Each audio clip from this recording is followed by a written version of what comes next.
to tie this in, the urban areas, the cities generally, almost all of them tend to be high tax, business unfriendly places, and also, Ken, landlord unfriendly places. Right. So, we as landlords, of course, you have like 8,000 units, I think, or probably more by now. And I'm an investor in some of yours. We like places where if a tenant is a deadbeat and they're a bad actor and they don't pay, not because of a crisis like this, but in general, you can get them out and you can find a tenant that will pay, right? Right. So business unfriendly and landlord unfriendly and high tax, those are all the same places.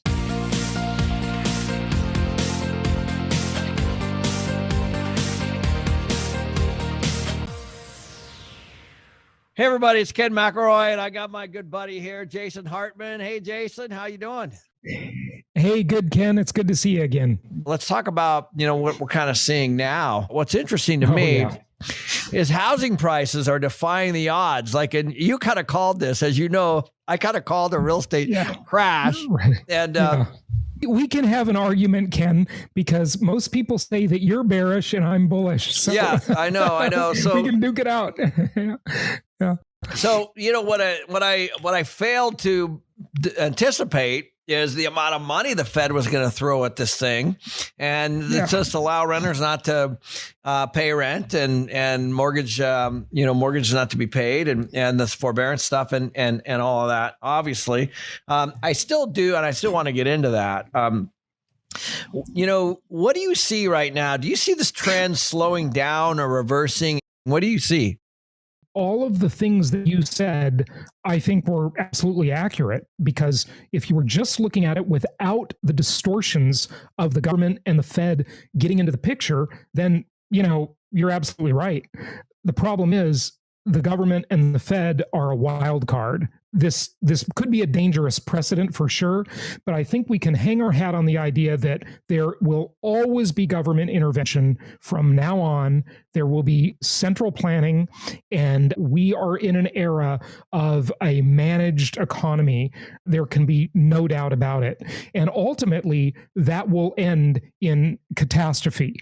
But the idea of when it will end is a giant question, because all of the people, Ken, that have been predicting the end of the world for decades and decades and decades, you can go back to the 70s, and all of this doom and gloom will come true eventually, because this whole system just can't go on forever. The thing is, though, it can go on for an awfully long time, like decades, maybe a century, longer than we're going to live. So to think that, dollar collapse, economic collapse, they can paper over the problem. They can kick the can down the road for a lifetime, potentially, right? The jig doesn't have to be up anytime soon. And I know it defies gravity. It's illogical. Philosophically, I hate it. But it's the world we live in. It is. So obviously we're seeing housing prices go crazy. Now, for me, what I've been kind of really looking at, obviously, is taking a look at these low supplies, and the housing supply everywhere. I was playing golf with a bunch of realtors actually recently, and they were saying, there's in some markets it's down, 50, 100% from what it was. And so there's a lot of realtors chasing a little supply. So if you're in a market where people are going, it's, creating these huge bubbles. Obviously there's also markets where it's going the other way, but everybody's talking about these price increases. So if you look at Zillow, you look at the National Association of Realtors, they're like, it's a great year. But, you got to wonder, there's massive unemployment, and, businesses failing, and the government's propping all this up, and people aren't paying mortgages, and people aren't paying rent. What do you see? I see that it is very uneven in many ways. First off, it's uneven, and you alluded to this, Ken, it's uneven geographically, right? And you've got many videos where you've talked about this, so it's not going to be news to anybody, but I'll just say it for the record. Urban areas are in distress, And I think they're going to get worse, not only because of the danger of COVID, of the danger of a contagion, of the danger of a virus, but now we add to that, as of many months ago, civil unrest, riots, and all the amenities that attract people to these high density urban environments are gone. Broadway is closed, the restaurants are closed, the concerts are closed, the theaters are closed. Why do you need to live in a city? And guess what else is closed? The office is closed in many areas, and you can still have the high paying job with, that Wall Street employer, for example, if you're using New York or, San Francisco, another financial capital, but you can do it from home on Zoom. The emperor has no clothes when it comes to the city, right? It's just not that important anymore. And I do believe that eventually, when all of this kind of resolves, the cities will come back to some extent, but I don't think they'll come back to the extent they were before, to their former glory, because again, people adapt and they change and they accept new realities, and suburban environments start to offer more of those amenities. And many of those amenities, really, I'd say the main amenity of the cities is the high-paying jobs. And again, you saw, of course, Stripe, the credit card merchant processing company. We use them. We're a customer of Stripe. They offered their employees $20,000 to move out of the cities where they have offices, New York, San Francisco, LA, right? They said that over a course of several years, they're going to have to agree to some pay cuts to get the 20 grand up front, but it's going to be worth it for both of them. Both employer and employee are going to win. And to tie this in, the urban areas, the cities, generally, almost all of them tend to be high tax, business unfriendly places, and also, Ken, landlord unfriendly places. Right. So, we as landlords, of course, you have like 8,000 units, I think, or probably more by now. And I'm an investor in some of yours. We like places where if a tenant is a deadbeat and they're a bad actor and they don't pay, not because of a crisis like this, but in general, you can get them out and you can find a tenant that will pay, right? Right. So business unfriendly and landlord unfriendly and high tax, those are all the same places, right? Right. Yeah. So I know, and I read all these articles, and some people are saying it's like, panic moving, right? People are moving. On the other side of that, obviously, there's a lot of people that were uncertain about their financial future with their jobs because their employees were, let's say, rocky or maybe even closed. And then you also have they're afraid of COVID. And so they didn't want anybody, looking at their home or, while it was being listed. And so there's all these things. And then, of course, we have still somewhere between 2 and 3 million people that are pretty seriously delinquent on their mortgages. And then you got another 12 million that are delinquent on their rent. So do you think that this is all going to unravel in 2021? Great question. And I didn't answer your prior question completely because I said it was uneven. So I talked about the geography, but it's also uneven in terms of who is affected, right? So we know that like the knowledge workers, people who have white collar jobs aren't very affected by this. The unemployment is concentrated in a few types of areas, businesses, professions, and so it's uneven. Again, it's really uneven, and it's going to make the wealth divide and the wealth gap even worse, which is very sad. And I don't think that's good for the country overall. And yes, to your other question, there's a lot of people in forbearance. There are a lot of people behind on rent. I know that companies like your company is working with people and doing some really creative things, which is awesome. But there's no question that eventually you have to pay the piper, right? Now, the forbearance isn't that big of a problem because the deal there is that those are just going to be tacked on to the end of the loan. So I think that's pretty darn survivable. We'll see how long this goes on. They're even more likely to be more giving and more interested in bailing everybody out, right? Yeah. And printing more money, which ultimately has to result in inflation. There's huge divide in inflation between consumer prices and asset inflation, which is interesting, but another topic. Well, let's get into that. Let's talk about that because, the Federal Reserve, I think if you're taking a look at at, whatever it is you're looking at, you have to, the Federal Reserve is now a major factor in your decision making. It has to be, it has to be, they're clearly helping out on the rent side. They're clearly helping out on the mortgage side. They're clearly helping out on the unemployment side. They're talking about, UBI and they're talking about all kinds of things now, which people need. And so, I think before it was it was like, okay, what are interest rates going to do? But we never really had to consider what is very possibly, we're at 7 trillion, I think now, isn't that right? And now we're getting up over 10. Yeah. So now what impact is the Fed having on these housing prices, do you think? The reason the Fed money creation programs divide the wealth is because they pump up the stock market, they pump up cryptocurrencies, they pump up real estate, they pump up all these assets. And guess who owns assets? Middle and upper middle and wealthy people, right? Guess who doesn't own assets? Poor people, right?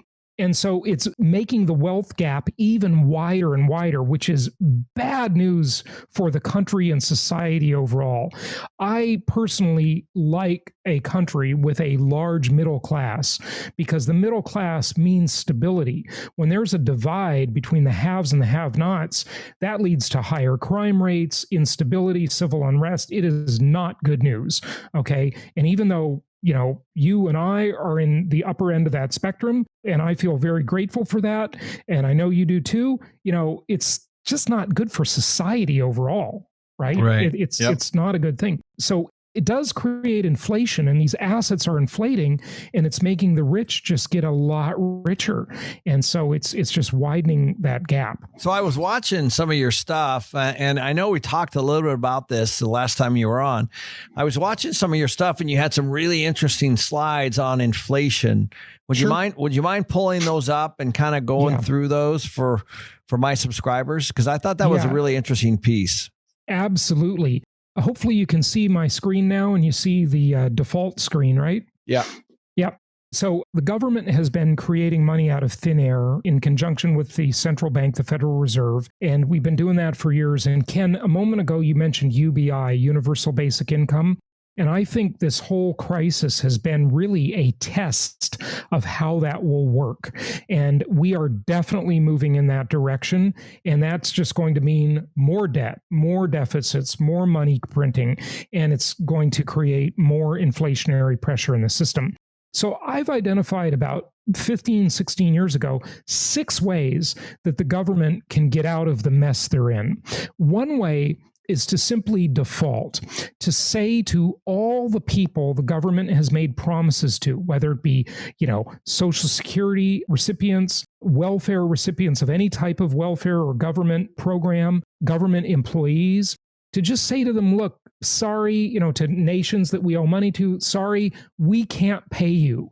We have to default. We simply don't have the money. But you know what? That's never going to happen, because it's politically unpopular. It would cause civil unrest. We saw what happened in Greece and other countries around the world when they instituted what's called austerity measures, right? And the reason those countries have to go to austerity measures, meaning cutting back on the perks and the benefits and the handouts, is because they don't have the reserve currency of the world. They can't get away with the kind of gamesmanship the US can get away with. I'm not saying it's fair or it's right. It just is. That's the way it is. So we are in a pretty good position in the US to be able to kick the can down the road for a much longer than any other country. So the other option is they could raise taxes, right? And so you hear this cry from the left on the political spectrum saying, tax the rich, eat the rich, make the rich pay their fair share. And while there is some validity to some of those arguments, no question, especially when you look at, Amazon, when they made like $11 billion a few years ago and paid 0 taxes. Yes, there is some argument there for sure. But the reality is, if you taxed all the richest people at 100%, you still couldn't solve the problem. The problem has grown so big that there isn't enough tax to get. So that won't solve the problem. And it has definitely been proven by Reagan and others that when you increase taxes, you suppress economic activity. So if you want to have a growing economy, the reality is you should lower taxes, okay? Because then you stimulate growth, right? But whatever, that's an age-old debate that we're not going to solve here. The third way is you could have a yard sale, okay? The country could sell things off, right? Look, years ago, we talked about selling fighter jets to Libya, and then we were in a minor war with Libya, right? As you know, we talked about selling the ports to Dubai, okay? We've talked about all of these types of things. And the US does have a tremendous net worth in terms of its resources, its natural resources, right? It's a very big, very well-positioned piece of land. It's a great piece of real estate, the United States. So we can sell off assets. And we do that to some extent. The Bureau of Land Management, not Black Lives Matter, by the way, BLM, it says on there, okay? The BLM sells off land to developers, stuff like this happens, right? Toll roads are owned by Chinese companies that we travel on. We're paying money to China, right? So this happens, but again, not big enough to solve the problem.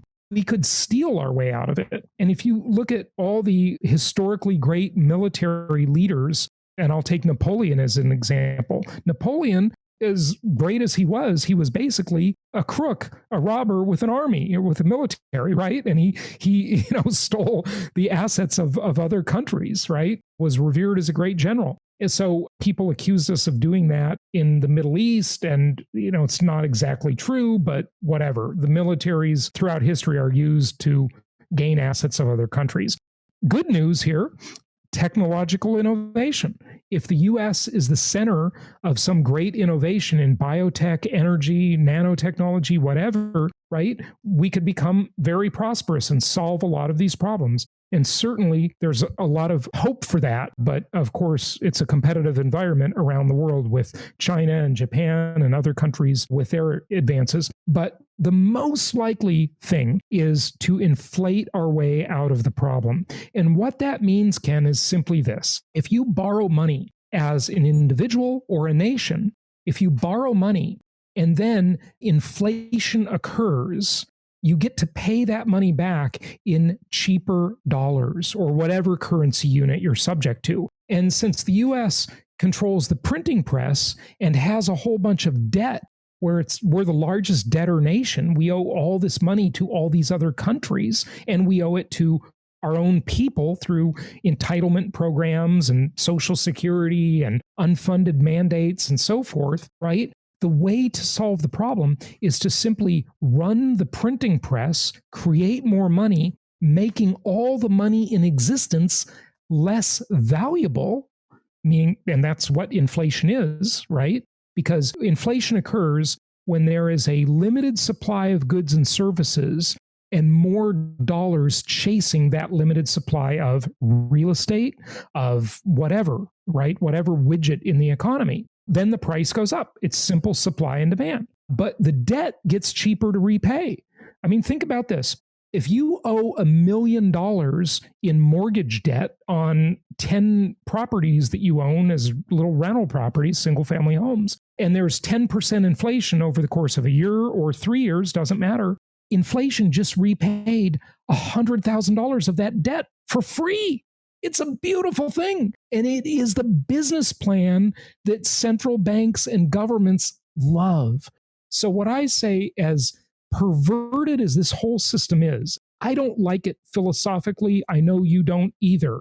Nobody does. No thinking person does, at least. But the reality is, it is the system we have, and we need to align our interests with the two most powerful forces the world has ever known: governments and central banks, like the Federal Reserve, the most powerful central bank on earth. So that's the right solution, I think. I agree with you. I think that everybody's talking about inflation. That's why there's a run on Bitcoin. There's a run on gold. And, there's all these people are looking for, safe havens, obviously. Right. I don't know how long that'll last. And I'm not experts in those areas. Most people, I think understand this generally.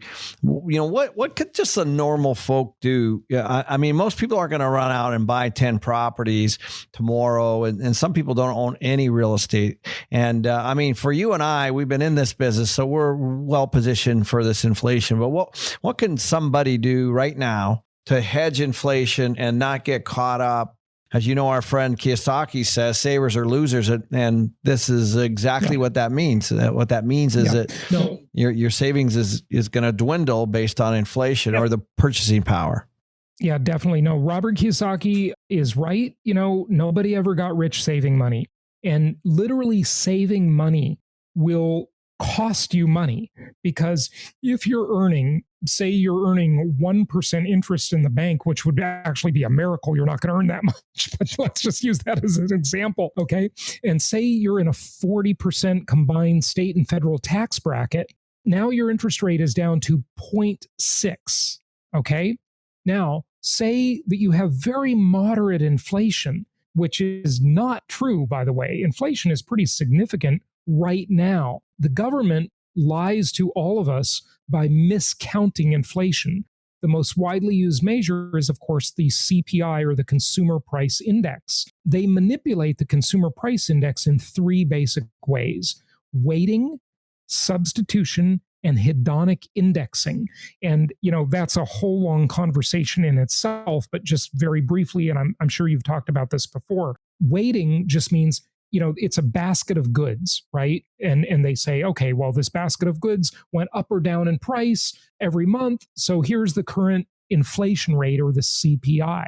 And so they'll weight one item more than another to manipulate and make the inflation rate look lower than it really is. It's just a scam. It's an absolute scam. And then they'll substitute things. So, for example, they'll say, well, if the price of beef goes up, they just assume everybody will just convert to chicken. And, maybe you think chicken is a dirty bird and you don't like chicken, right? So, that's substitution. Hedonic indexing is another thing they do. Technology always gets better, and it's a miracle, right? The technology we have. The computer I'm using right now costs $2,800. And every time I buy a new laptop every couple of years, it's $2,800, because that's always the price of a MacBook Pro, $2,800. But guess what? That computer keeps getting better, faster, more powerful, more storage, etc. So hedonic indexing will assume if the computer got twice as good, they'll assume it only costs half as much. They'll say it only costs $1,400 when it really costs $2,800, because hedonic, the word, means seeking pleasure. How much pleasure am I getting out of the item? And it does get better, but it's not fair for them to hedonically index it, because basically, Ken, what that says is that you and I and everybody listening or watching is not entitled to progress. Progress belongs to the people, not to the inflation index, right? So it's a total scam. So that savings example, right? You got 0.6% interest if you're earning 1%. Let's assume inflation is 2%. That's the Fed's target rate, and you believe that, which is not true, of course. But now you subtract 2% from 1.6%, and so you're down below getting negative return on your money. You are losing money by keeping it in the bank. So that is not the thing to do. I think the normal everyday person can buy one property and get a 3-decade-long, incredibly cheap, artificially cheap fixed rate mortgage for 30 years, for 3 decades, and you pay that mortgage back in cheaper dollars over time. It is a beautiful thing. Yeah. Beautiful thing. I agree. I've been telling people, it's counterintuitive. I've been telling people, I said, cash prior to this was considered an asset. Yep. Now it's a liability. Debt was considered a liability. Now it's an asset. So you have to like flip it around. And oddly enough, in my parents' generation and prior generations is let's pay off everything. But now that's the real estate itself will go up. Obviously, it's inflationary as well. And the components of to be able to put something together and build something is going to be more. But debt itself, if you can, in a weird twist, getting debt, putting debt against something, pulling that debt out and using it to buy something else is actually right now a good move based on where this is all heading. Wouldn't you agree? Absolutely. Most people consider the house the asset and the mortgage the liability. I would say the mortgage is a huge asset. And Ken, I always like to say that debt is my favorite 4-letter word. It's my favorite 4-letter word. I don't mean consumer debt, of course. I don't have any debt personally, except mortgages on my properties. It's my only debt. I do lease my car because I think it's a pretty good deal. And, when you lease a car, there's no depreciation risk. You just turn it in and go. Right. So I like that. But I don't have any debt. Just the real estate debt, because that's good debt. It's good quality investment grade debt. And here's one thing I want to say. I want to make a big prediction right here. And I don't know if I've said this publicly too much. So your listeners are going to get it for the first time. But mark my words, this is going to happen. And it might be like 5 years before we really see this. But here it is. The whole country has practically refinanced their house by now, right? Or they're about to. And people are buying properties like they're going out of style. Guess what that's going to lead to in a few years? Interest rates are artificially low. They must go up. These rates are crazy. And, people tend to think that low interest rates are good. Low interest rates have a lot of very poisonous things, especially to older people who are savers, right? And to pension funds. I mean, there is a giant pension crisis, which, by the way, you should do a video on that if you haven't already, because that's a big topic and that'll get a lot of views. So low interest rates are a very poisonous, toxic thing in the system, and they're artificially low. Here's what's going to happen. Here's my big prediction. In a few years, when rates must inevitably rise, and you can't duplicate these ultra cheap mortgages we have now, here's what's going to happen. People are going to hang on to their houses. They're not going to sell them. They're going to improve them. So home remodeling is going to be good business. Lowe's and Home Depot stock will probably do pretty well. Okay. And they're doing well now. Okay. But they're even going to do better in the future because people will stay in place and they will not relinquish those properties. And that is going to further constrain supply of houses. And it's going to put upward pressure on prices because supply will be even more constrained. Nobody's going to want to give up their 2.5% mortgage that they have 25 wonderful years left on. And they'll keep that property, they'll turn it into a rental maybe, or they'll just stay put and they'll add a room or, improve the property. I actually agree with that. So yes, I think you're right. We heard it here, guys, for sure. Yeah. So Jason, we got to kind of wrap this session up. Thanks, man. Always a knowledge of information. Much, much appreciated.